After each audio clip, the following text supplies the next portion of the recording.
Muito bem, pessoal. Então, é, distribuída a petição inicial, o juízo realizando ali o seu saneamento, né, verificando a inexistência das hipóteses de indeferimento da petição inicial, contidas ali no artigo 330 do CPC, ou mesmo a inexistência de vícios a serem corrigidos pela parte autora na propositura da sua peça, o juiz ele vai ordenar a realização de um dos primeiros atos processuais de extremo relevo para o processo, que é, de fato, a citação da parte contrária.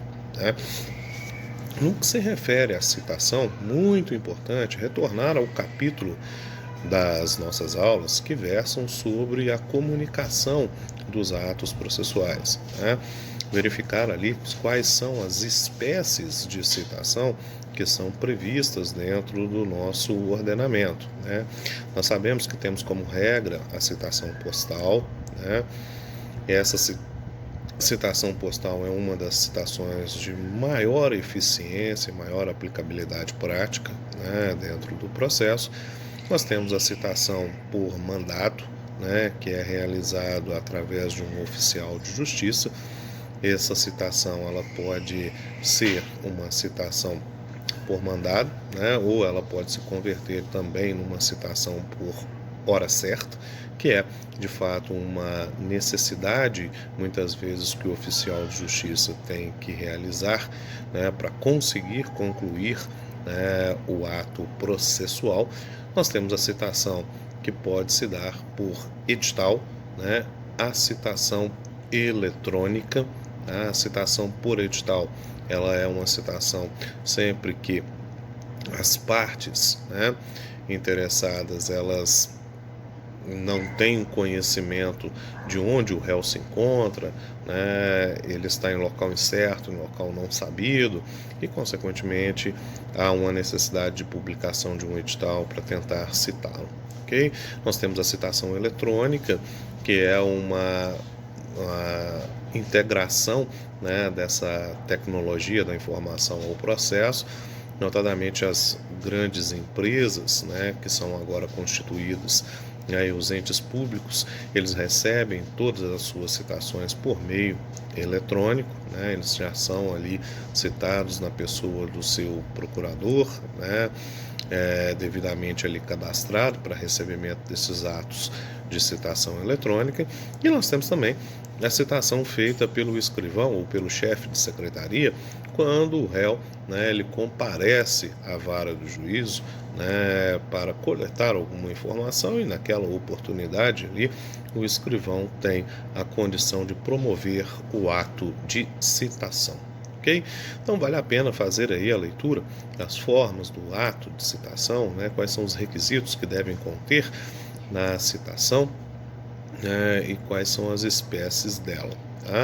Isso ainda de maior relevância chama a atenção sempre para a leitura e apreciação do artigo 240 do CPC, notadamente porque esse dispositivo traz algumas informações relevantes sobre os efeitos que decorrem propriamente dito da citação.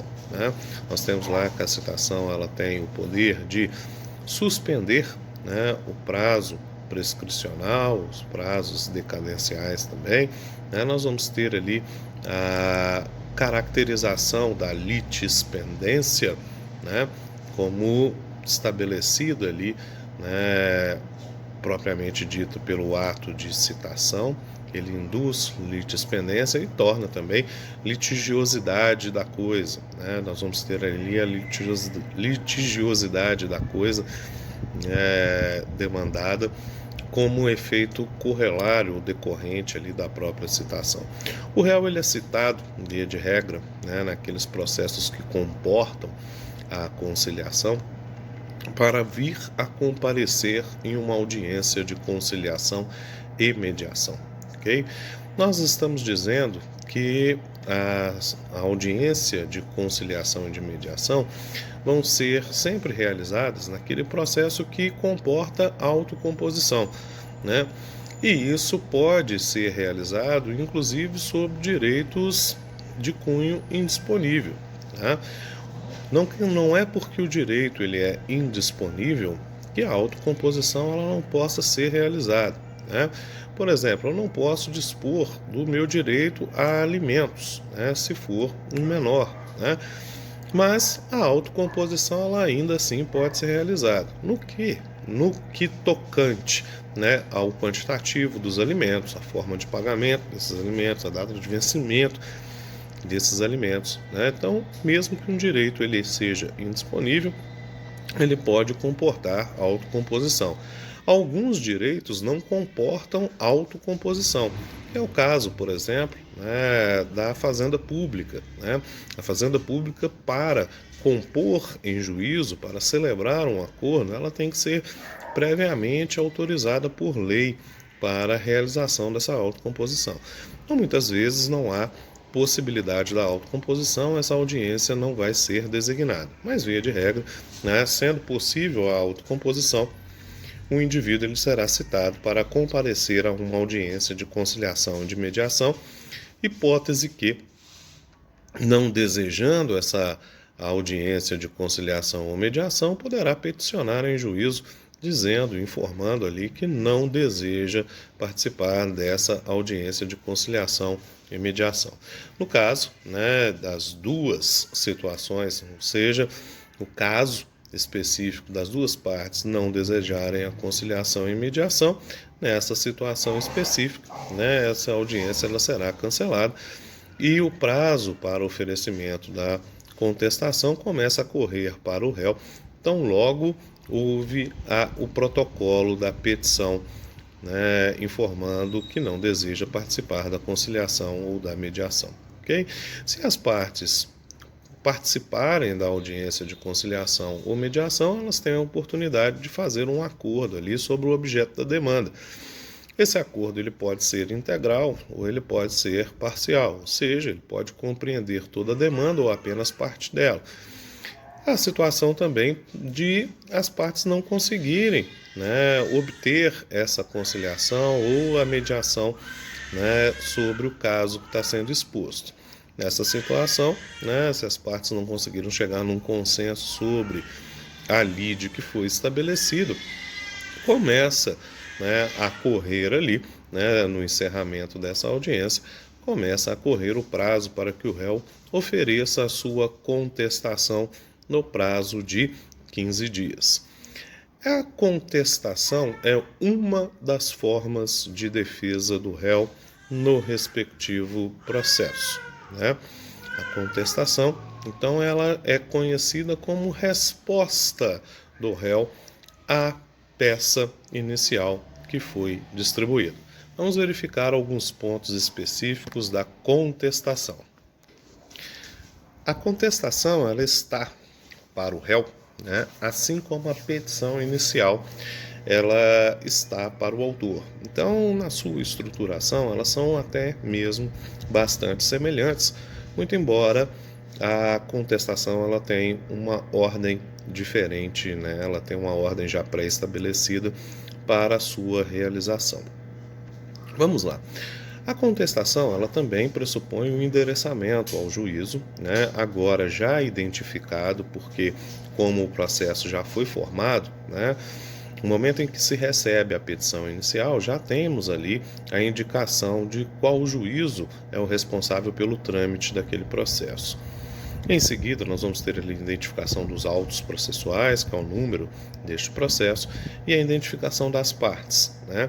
Não há uma necessidade de se realizar novamente uma qualificação das partes, porque essa obrigatoriedade já foi atendida na petição inicial, bastando a mera identificação delas, né? Claro que se a identificação, se a qualificação feita na petição inicial ela está incompleta ou até mesmo incorreta, nada impede, né, que o réu ele venha ali corrigir essa qualificação e apresentar a qualificação de um modo mais adequado. Muito bem. Dentro dessa perspectiva, né, a contestação ela tem outras estruturas, tá, para serem desenvolvidas. inicia-se aqui com a previsão contida, né, no artigo 337. Podemos dizer que a contestação ela compõe duas formas de defesa: defesas de ordem processual e defesa de ordem material, né? As defesas processuais, também chamadas ali de defesas indiretas, são aquelas situações em que o respectivo réu apresenta falhas, vícios nos procedimentos e que podem conduzir o processo a uma extinção sem resolução do seu mérito. Nós denominamos isso, nos termos do artigo 337, como preliminares de contestação. Vale a pena fazer a leitura das preliminares de contestação, né, porque elas são bastantes, são muitas, né? Nós temos aí pelo menos 12 preliminares de contestação listadas no artigo 337 do Código de Processo Civil, né, e cada uma delas destina-se a uma situação específica dentro do processo, ok? Em seguida, nós vamos ter as defesas de cunho material. São aquelas que guardam correspondência com o direito propriamente dito, né? Então, estamos falando das defesas em relação à matéria. Entre elas estão as prejudiciais de mérito. São situações jurídicas que elas se correlacionam com o mérito da causa, mas são sobre eles prejudiciais em relação ao fato específico demandado pelo autor. Ou seja, o reconhecimento dessa arguição, né, impede e prejudica, né, o conhecimento do principal fato narrado ou da demanda realizada pelo respectivo autor. Essas são as prejudiciais de mérito. No mérito, nós também temos, né, a transcrição da narrativa fática, e nessa perspectiva trazemos aqui a observância de alguns critérios. Fundamental observar em relação ao mérito da causa a observância de dois princípios. O primeiro deles é o princípio da impugnação especificada, também chamado ônus da impugnação especificada, que exige por parte do réu o enfrentamento de todas as questões denunciadas, apontadas pelo autor na sua petição inicial. Isso quer dizer que o réu ele tem o dever de impugnar especificamente cada pretensão, cada pleito, cada fato que foi deduzido na petição inicial, sob pena de, não o fazendo, tornar aquele fato incontroverso para os autos, né? Ou seja, tornar aquele fato, né, reconhecendo aquele fato como sendo um fato de cunho verdadeiro ou de um cunho verídico, ok? E nós vamos ter que observar um segundo princípio, que é o princípio da eventualidade. Isso por quê? Porque diz o artigo 336 do CPC que toda a matéria de defesa deve ser apresentada na petição inicial. Isso significa dizer que eu tenho que esgotar toda a perspectiva de defesa a ser apresentada na minha peça, porque não terei outra oportunidade de fazê-lo, né? Então, eu tenho que utilizar, né, o princípio da eventualidade. Muitas vezes eu faço uma defesa técnica, né, e digo, né, num capítulo da minha petição inicial, que caso, né, aqueles argumentos não sejam acolhidos, né, que sejam considerados outros argumentos, né? E aí faço ali a minha narrativa a respeito dessa eventualidade, tá? Como toda matéria de defesa tem que ser aduzida na própria contestação, isso não pressupõe o reconhecimento de pleito, né? Mas tão somente uma regra para apresentar toda a defesa técnica a ser produzida nos autos, ok? Nós temos que nos atentar também que é uma consequência e também uma forma de defesa do réu a chamada reconvenção. A reconvenção é a dedução de uma pretensão pelo réu em face do réu, do autor, né? Réu aqui na reconvenção, ok? Então, o respectivo réu, ele tem condições de, aproveitando o processo que está em curso, né, realizar também uma pretensão em desfavor do autor. A isso nós denominamos de reconvenção, ok? Então nós vamos ter ali o personagem réu, né, reconvindo, tá, em relação ao respectivo autor daquela respectiva demanda. E o autor ali, ele passa a ser réu na respectiva reconvenção e responder também nos limites dela. Quando a reconvenção ela é proposta juntamente com a contestação, isso porque a reconvenção ela possui um caráter independente. Quero dizer com isso que a reconvenção ela é uma ação, ela tem natureza jurídica de ação e é, portanto, independente em seus termos. Isso significa que se o autor desistir da sua petição inicial, isso não prejudica o exame da reconvenção, né? Também poderia o réu reconvir sem contestar, né? Ou seja, ele pode apresentar uma reconvenção, né, e ser revel, por exemplo, numa contestação.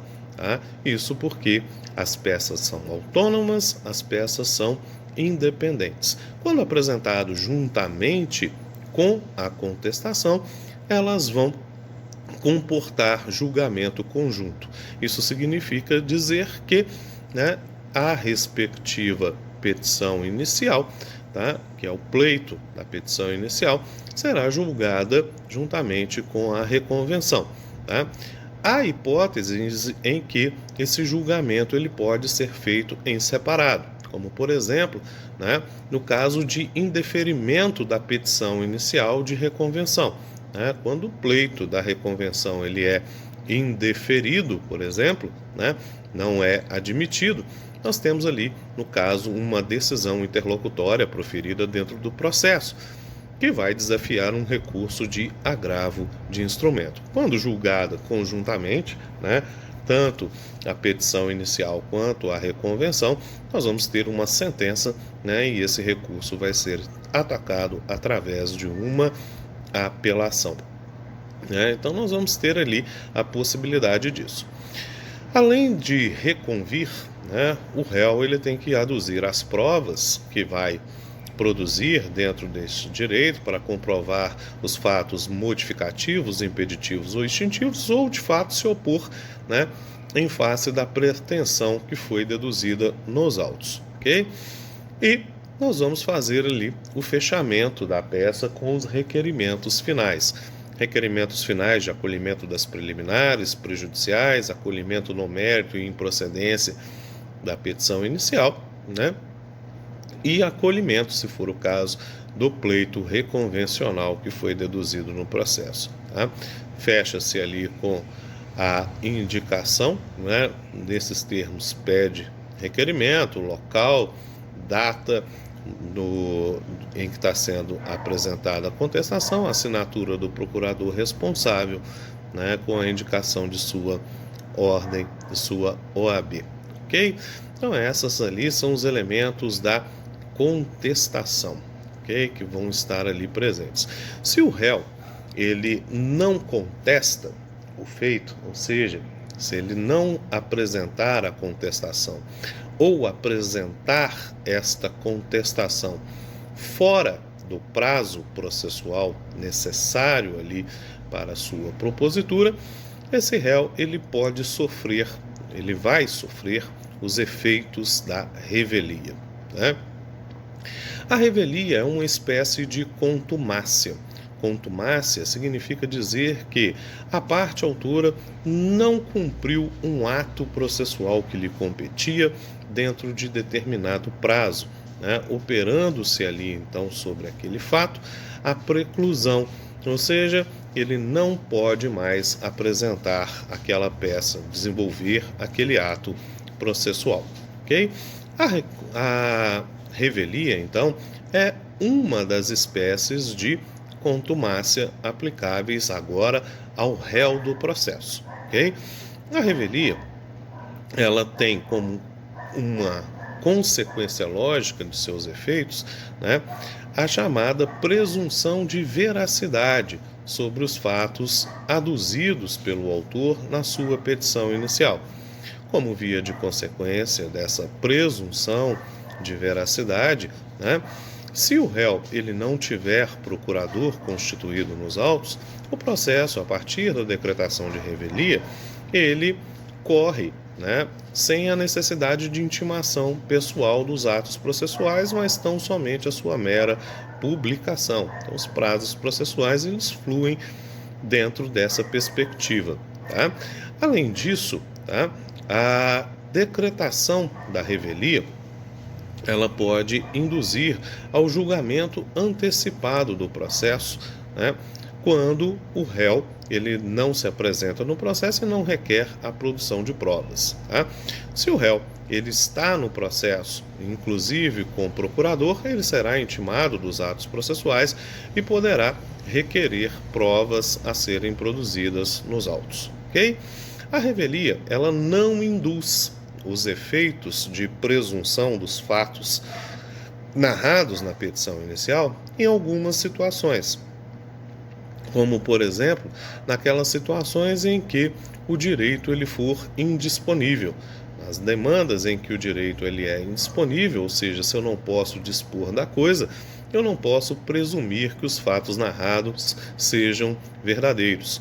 Uma outra situação é quando eu tenho réus em situação de litisconsórcio passivo, né? E um deles acaba apresentando a defesa. Podemos dizer que a defesa por eles apresentadas acaba aproveitando aos demais no que se refere, tão somente nisso, né? No que se refere aos fatos que são comuns a todos os réus. Tá? Quanto aos demais fatos, presumem-se verdadeiros, né? Aqueles não comuns presumem-se verdadeiros, mas quanto aos fatos comuns não há aplicação dessa presunção de veracidade, acaba que a defesa feita por um aproveita os demais. Além da indisponibilidade, né, dessa questão dos réus litisconsortes, nós também não podemos, né, presumir como verdadeiros aqueles fatos que são absurdos, né? Ou seja, a petição inicial ela tem a necessidade de guardar uma certa coerência, né? Guardar uma verossimilhança, uma lógica para que os fatos que estão ali apresentados eles possam ser considerados verdadeiros. Não há possibilidade, mesmo no caso de revelia, de se considerar atos absurdos, né, como sendo verdadeiros simplesmente pelo fato do réu revel não ter contestado, né? Há algumas situações que essa perspectiva ela é mitigada, a revelia ela é mitigada, ou pelo menos mitiga-se os seus efeitos, né? A situação de mitigação dos efeitos é a própria possibilidade do réu continuar atuando no processo, mesmo na condição de revel, naquelas hipóteses, por exemplo, de apresentar defesas que possam ser apresentadas mesmo após a contestação, que é, por exemplo, a juntada de um documento, né, novo, a juntada de um documento obtido após a relação processual ter sido constituída, né, hipótese que ele poderia ser apresentado aos autos, né, como mecanismo de defesa, a própria requerimento de produção de provas, né, é uma possibilidade de mitigação dos efeitos da própria revelia, né, as questões das incidentais que possam ser arguídas no curso do processo, ou aquelas que versam sobre ordem pública, né, que podem notadamente ser arguídas a qualquer tempo, a qualquer modo, tudo isso possibilita uma flexibilização, né, da própria efeito da revelia. E temos aqui uma ação que possa ser proposta no caso do réu revel, que é a querela nullitatis, né, que é exatamente aquela situação em que o réu foi decretado revel porque não apresentou a contestação, mas, né, existe um vício naquela citação que foi realizada, né, e razão pela qual aquele processo não poderia produzir efeitos válidos diante do vício de citação. Então, a querela nullitatis é a ação mais adequada para se obter a nulidade daquela citação e, consequentemente, de todo o processo que foi ali distribuído. Após, essa perspectiva, tá, após o oferecimento da contestação em juízo, ou até mesmo, o seu não oferecimento, a hipótese ali de aplicação de um efeito da revelia, nós temos as chamadas providências preliminares. Providências preliminares que, como será realizado e visto, constitui uma fase de saneamento do processo. Essa perspectiva vai ser vista daqui a pouquinho.